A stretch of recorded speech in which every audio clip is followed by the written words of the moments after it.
Hello, this is an introductory presentation about FET phases Maths Lit CAPS curriculum, and today we will be covering essentially the topics that are foundational to in covering the curriculum, what the curriculum is comprised of in terms of the topics that we learn, and then how the knowledge on these skills, these topics, is assessed, what assessment looks like in FET phase, in Maths Lit, and then understanding that there is a taxonomy that we use, an assessment taxonomy, and that it's trying to cater to specific cognitive or testing certain cognitive levels of our students and what that is all about. So if we had to split the 8 content topics that you can find in Maths Lit, we have 2 major topics called the basic skills topics, and then you get the application skills topics. That would be the box in red, the basic skills topics in blue. The basic skills topics are often prerequisite knowledge that students should be expected to mostly have already got bring to grade 10, coming from previous grades, and this is categorized into 3 subtopics, specifically interpreting and communicating answers and calculations. That's our first blue box at the top there. Numbers and calculations with numbers, our second box. And then patterns, relationships, and representations. That will be our third box at the bottom there. Now, these basic skills topics are crucial in being able to do the typical calculations that relate to the application skills topics. These are nuanced topics that we try and develop mastery on for our Maths Lit students. The application skills topics are finance, measurement, maps, and plans and other representations of the physical world, data handling and probability. And these basic skills topics, the blue boxes, are relevant to completing these nuanced sort of contexts, the challenges and the problems that will feature in the application skills topics. So there's a mastery of the application skills, but sometimes you'll be required to have basic skills ability to complete specific questions. So they kind of go hand in hand. We're just going to quickly dive in briefly over each of the major topics and get an idea of when even the specific subtopics of these topics, when we will introduce them and start covering them grade by grade.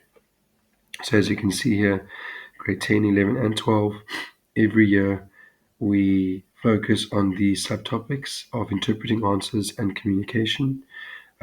They continue throughout all 3 years, and just so you have an idea of any sort of progression, any sort of increasing in complexity, you can assume that if there is a follow-on in the next year of the same subtopic, that either in terms of content, in terms of context, or in the nature of the problem-solving process, that there is progression of complexity.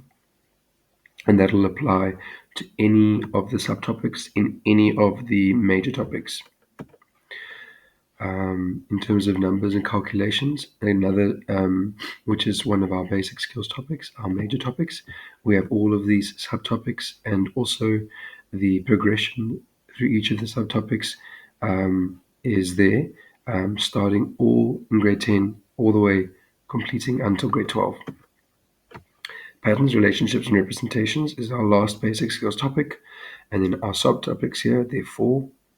Um, this is gives you a good idea that in one of our subtopics, our last one, working with two or more relationships and or representations, the the subtopic is only introduced in grade 11. We refer to first establish a foundation of competence in the other subtopics first, other first three in grade 10, and then with those solidified and put in place, um, we can introduce the other subtopic in grade 11.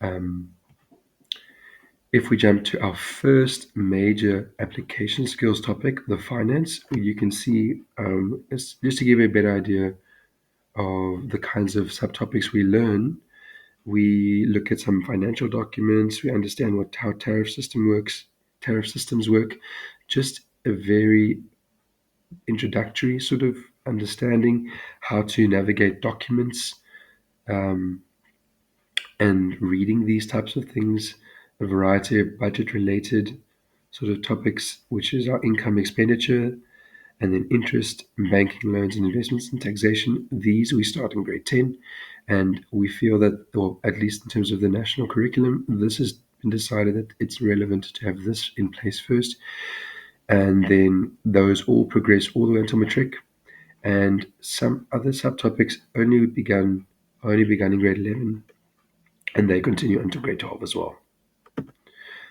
Measurement as a variety of subtopics. A lot of these we can see are subtopics that we will have familiarity with, um, or we can assume that grade 10 students coming into FET phase would have learnt about these topics already well in their primary school years, in some degree. And so this is not necessarily brand new knowledge or brand new content. It just becomes reviewed, and we try and reestablish a baseline of this content.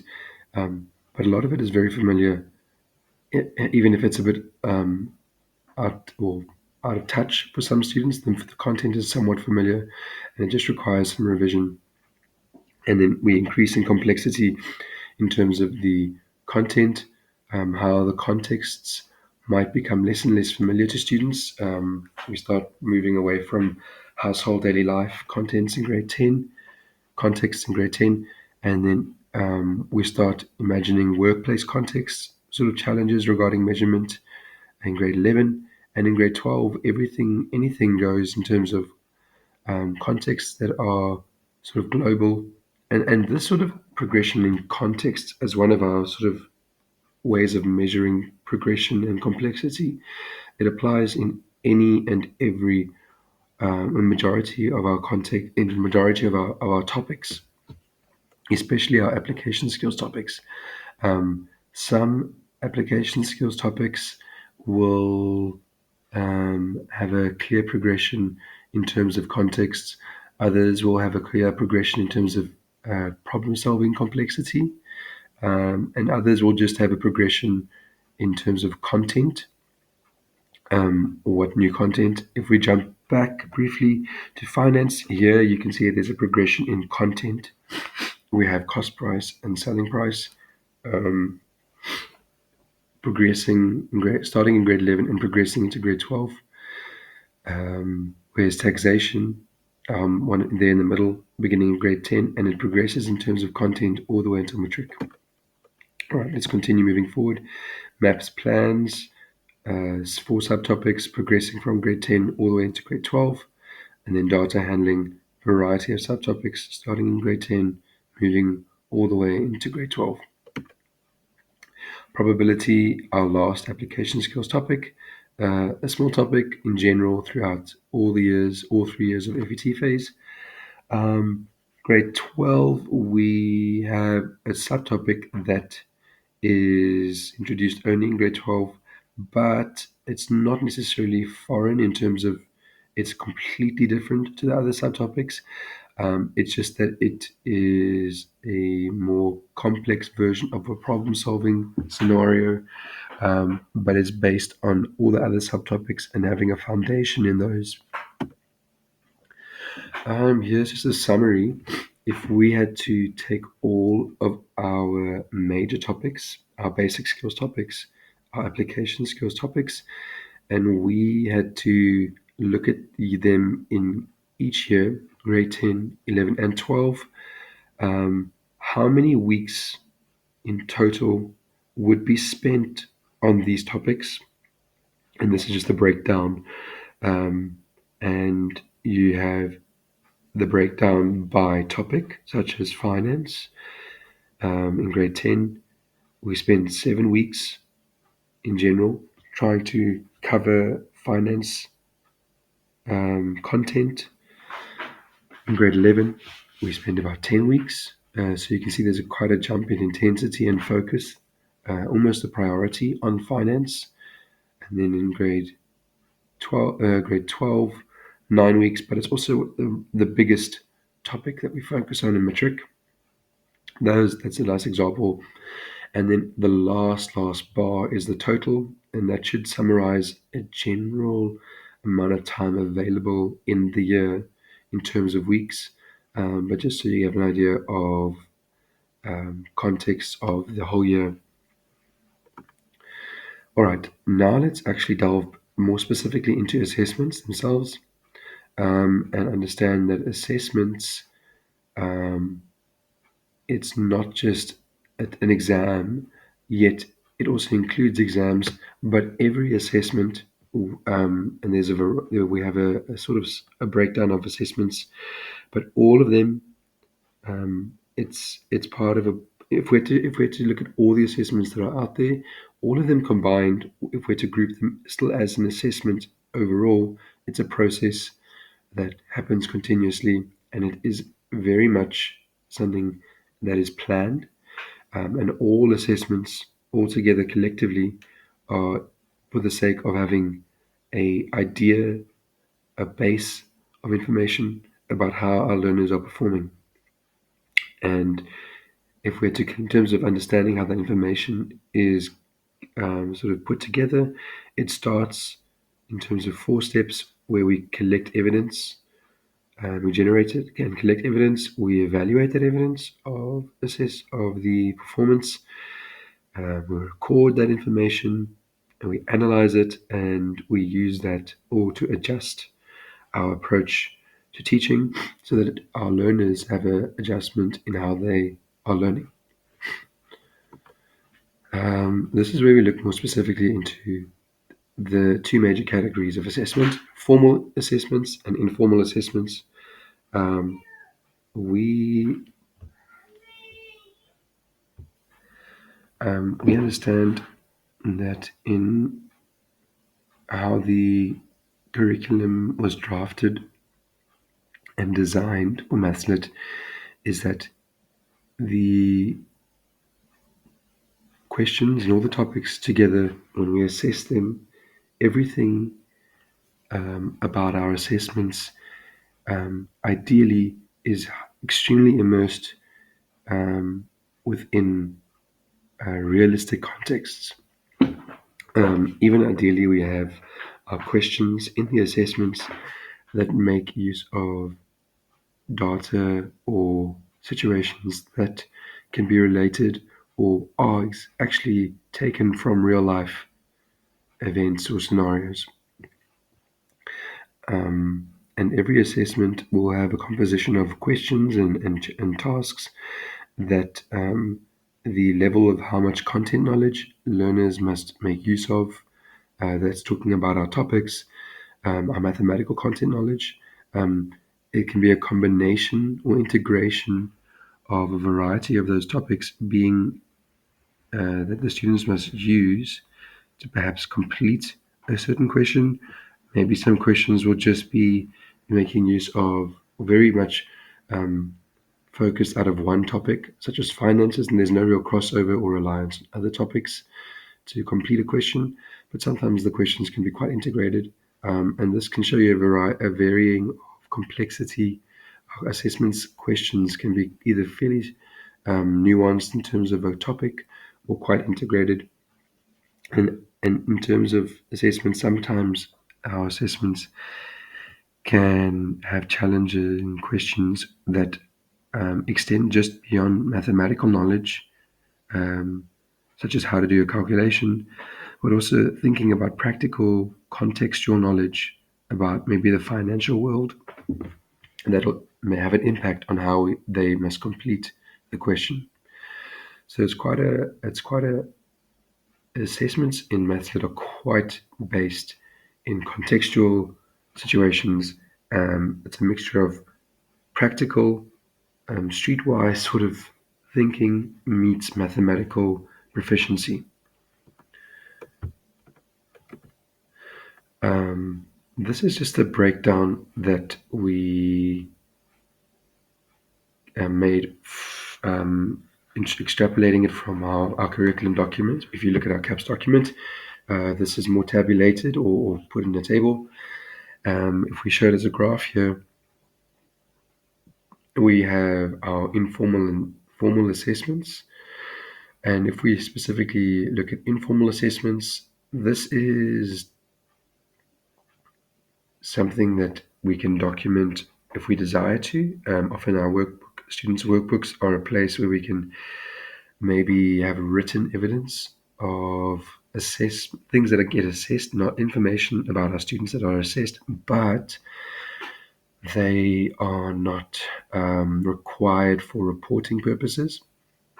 And there's a variety of ways we as teachers can make observations and collect insights about how our learners understand content that they are currently learning. And there are ways that students can do this themselves. We call that peer or self-assessed ways of doing that. But what we really, really need to pay attention to in terms of reporting purposes are our formal assessments. And when we look at our formal assessments, we as teachers are responsible for the internal assessments that we draw up in the school. Our matrics, end year exams, those exams are drawn up by the national government. So we don't construct those exams, that's done externally. In terms of our internal exams, there are a variety of assessment formats that we can have. We have assignments, investigation tasks, very much familiar maybe will make sense to everyone is our control tests. It's just every term except for some exam terms are slightly less, they're not of less weight than the exams, are our control tests, maybe not as long as the exams. And then we have our exams. Now, some exams, especially in grade 10 and 11, and some in grade 12, there's a variety in terms of how much some exams are contribute to the report, the overall report mark, and the final mark at the end of the year, if we're deciding how much a student has achieved as an average. So our term 2 and term 3 exams, you can see they form part of a collective of all the other assessments, internal assessments, and they contribute overall to 25% of the final mark, the final year mark. But in grade 10 and 11, our end year exams, they have a much greater weight on the final year mark, and that's 75%. In matric, there is a slight different structure, but we'll unpack that more now as we go.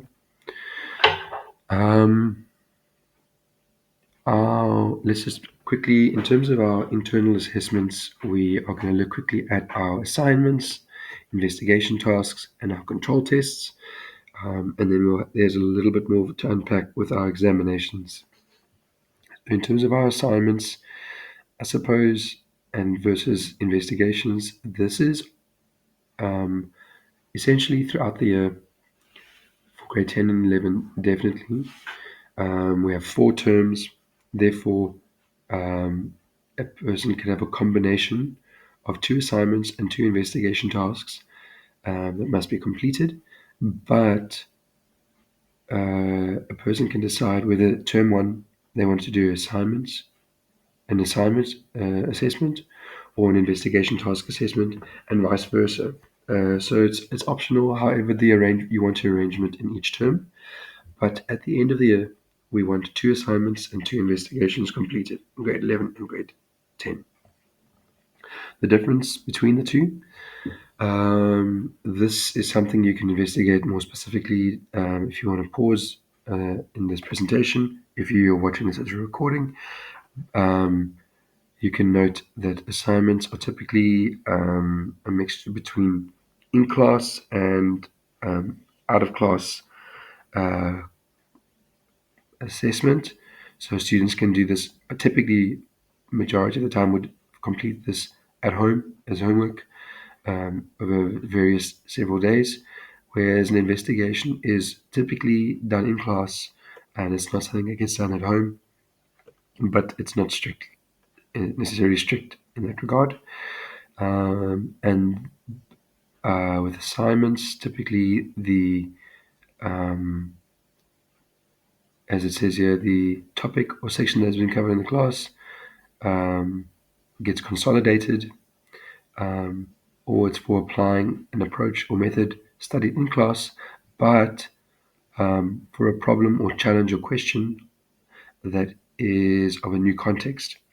Um, Investigations are about a process of discovering a particular concept or idea, um, but the learning is done through the teacher putting in place leading questions that will really help the students discover the content, the concepts, and managing the context, the contextual element of the investigation, all in the process of allowing for guided discovery.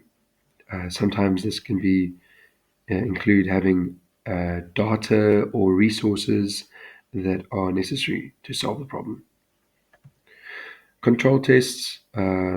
This is in a controlled environment, typically scheduled into the academic calendar of each term, a certain date in the year, in the term, a certain amount of time, usually an hour, maybe more as the students go up into the grades, and with specific conditions of how the assessment is completed in terms of time, location, format, um, and these are really useful to the learners for becoming more prepared and familiar with how exam conditions will be, how the assessments, what the content in the exams will look like. The control tests give them a good idea of how the questions are structured. It's because the questions and the way the problems are posed in control tests are more reflective of exam formats than our assignments and our investigation tasks. All right. We have now completed assignments, investigation tasks, control tests, but now there is a little bit of logistical clarity we need on our examinations. This can be quite overwhelming, especially if you are new to our CAPS curriculum. How are we to understand our examinations? Maybe as you can remember earlier, examinations are either drawn up internally by us as teachers for our students, or they are constructed and designed externally, specifically grade 12 NG exams. That's not drawn up by any school. That's nationally constructed.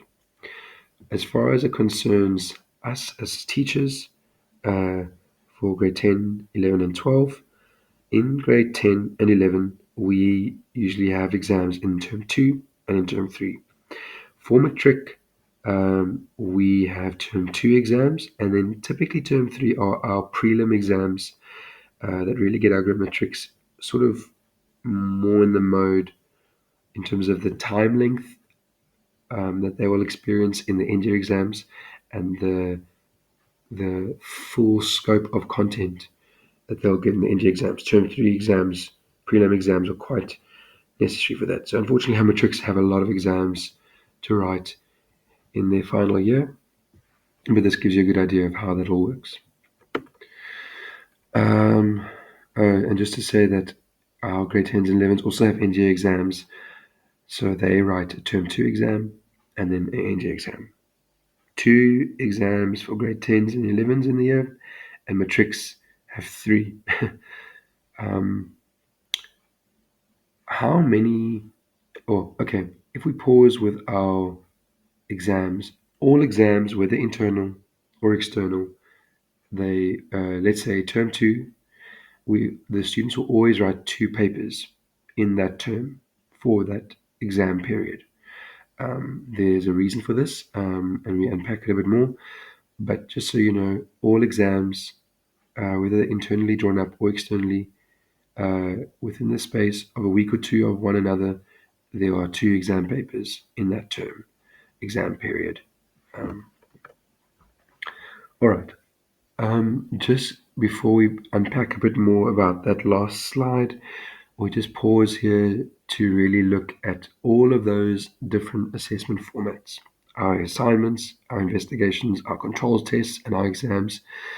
How do our grade 10s and 11s have them arranged in each term? So you will notice, as I mentioned, assignments or investigations, you can decide which one you want to do in each term, so long as you have 2 assignments done and 2 investigation tasks done in total each year for our grade 10s and our grade 11s. And then note the control tests when they happen and when the examinations happen. And then you also can see the weightings of each assessment.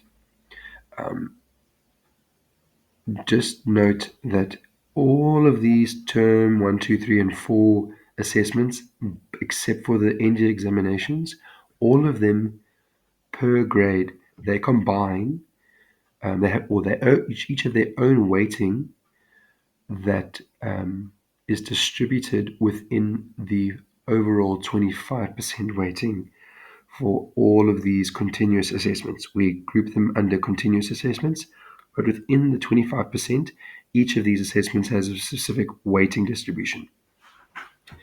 Then we have our NG examination, that's sort of in November, December, but that has a 75% weighting, and these 2 that NG examination, like just to remember, it's also 2 exams that happen, paper 1 and paper 2, and combined they make up 75%. Just if you follow, hopefully that makes sense. That applies for grade 10s and grade 11s. In matrics, it's slightly different. Matrics don't have an academic calendar per se in term 4. That's why it's blank. Term 1, term 2, and term 3 is really the remaining time, a slightly reduced academic year to complete an assignment, and an investigation in term 1, not alternated, but both, a control test in term 2, an assignment or an investigation, and then an examination at the end of the term. Term 3, a control test, and then another examination. Those are our prelims. Again, all of these continuous assessments make up together 25%, but they each have their own distribution of weighting and importance on the overall 25% weight. Then our end year exams, their final exams, also contribute to 75%. Again, in that examination, there's a paper 1 and a paper 2. Okay. Again, just a good idea of the distribution, but now specifically our control tests and our examinations. This gives you also an idea of the minimum amount of marks per paper, exam paper, and the prescribed minimum time for each paper. You can see there's a progression in length as we go up the grades, and a progression in total minimum marks per exam paper. All right. When it comes to our formal assessments, that's our internal assessments, assignments, investigation tasks, control tests, and exams, and NG exams, or the external NG exam. All of these try to have a balanced distribution of complexity in the questions. So some questions inadvertently must be fairly straightforward, very basic, low mark totals, and then you'll have our very challenging questions if you had to see them as a spectrum. And we use the CAPS curriculum assessment taxonomy in section 4 of the CAPS curriculum document. There is a breakdown of, this assessment taxonomy. We have 4 levels of complexity. Level 1 being knowing, level 2 applying routine procedures, level 3 applying multi-step procedures, and level 4 reasoning and reflecting. And then you can see these percentages that we have. This is how we want to try and distribute these different levels of the types of questions. And these are distributed in each assessment format. So in a test, you want questions, 30% of the questions should be at a level 1 complexity, and so on and so forth for each of the other questions. This is applicable even in our exams when you have paper 1 and paper 2, but in paper 1, the distribution is more focused at the first 3 levels, and paper 2 is more distributed at the last 3 levels, level 2, 3, and 4. This is intentional, really, also because of the nature of the way we can play with our application topics. If you remember, finance, measurement, and so on. And in the first paper, we really have those topics and the questions we have in that paper stand alone to each topic. If it makes sense, with paper 2, a lot of those questions can be and the topics can be quite integrated in nature. So we might have a very broad problem scenario that incorporates financial measurement and other topics, all in a very integrated, sort of interconnected way in paper 2. But in paper 1, our questions for finance are unrelated to measurement, a measurement problem, whereas the data handling problem might be another context entirely, and they don't quite merge. And this is intentional for various reasons. Okay. If you remember, we had that general goal split of 30, 30, 20, 20 for all of the levels. If you take in any exam term or season, if you take paper 1 and paper 2's level 1 distribution, paper 1 is 60% on level 1, and paper 2, we don't have any level 1 type of questions, and you get the average, you'll notice that it comes to our goal of 30%, and so on for level 2, level 3, and level 4. I don't really want to delve too deeply in all the text here. There's a lot of text here. Essentially, we just have we're using some further clarity and definitions of our different taxonomy levels taken from the CAPS curriculum and just explained here. We have 3 more slides that unpack level 1, level 2, 3, and level 3, and level 4. And just so you have a good idea, and it comes with some examples. And this will be very useful if you ever want as a resource to get an idea of how level 1 questions look, level 2, level 3, and level 4, and what they are typically, how they are structured, and what the nature of the questions usually looks like. So level 2 over here, I'm just going to go very quickly through this, and this is as we're ending now with our presentation. Level 3, it's similar to level 2, just as a quick mention, but there is a slight reduction of support in terms of information, hinting at how the problem should be solved, and students are kind of more required to figure this They're meant to problem solve the situation quite independently of how the questions are structured. Level 4 is a little bit of a step up entirely to level 3. Students have to do a lot of independent thinking and problem solving and critical thinking. Um, and often the questions provide little indication of all the nuances of the amount of steps that must be taken. And then at the end, they must come to a conclusion. That's the goal, that they come to an ability to make a decision, prediction, or that they can show a level of reflection about the problem. That should be all the essential things we aim to do in this presentation. Thank you so much for listening. Please let me know if you have any questions.